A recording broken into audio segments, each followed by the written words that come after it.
Naujai rengiamoje šeimos klinikoje Kaune bus diegiamos ne viena, bet 2 rekuperacinės sistemos.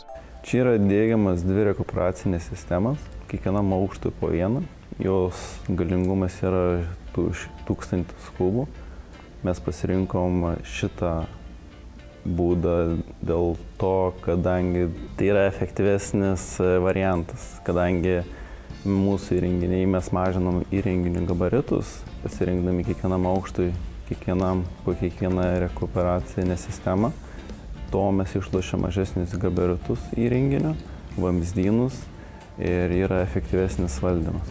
Žinoma, galima statyti nebūtinai 2 sistemas, bet tokiu atveju pats įrenginys bus labai didelis. Rotaciniai rekuperatoriai, tai jų didžiausias minusas yra, kad dalį išmetamą oro iš patalpų gali paduoti atgal į patalpas.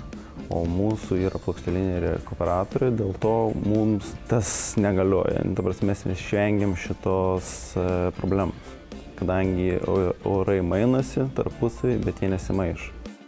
Plokšteliniai rekuperatoriai ypatingi tuo, kad išmesdami šiltą orą iš kambario, jie grąžina 85% šilumos atgal į patalpą. Tokiu būdu tausojama energija.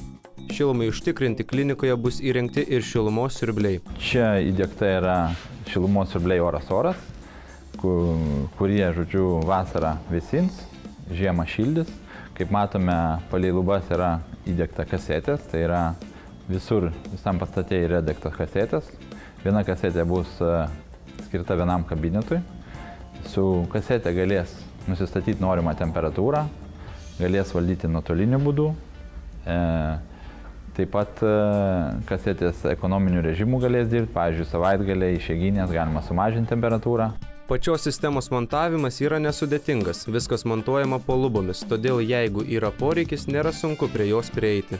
Dar galim paminėti, kad tokia šilumos siurblių sistema, oras-oras ar tai oras-vanduo, galime maksimaliai išnaudoti visus esamus energijos šaltinius. Tai pavyzdžiui, jeigu mes turime rekuperaciją ar tai ventiliacijos angą, kuri išeina ant stogo, mes išorinius įrenginius galime statyti šalia tokių, sakykime, energijos išmetamų vietų. Tai reiškia, mes galime surinkti tą energiją ir vėl atgal grąžinti į pastatą, ar tai šildytume vandenį, ar tai šildytume orą, ar tai patalpą šildytume.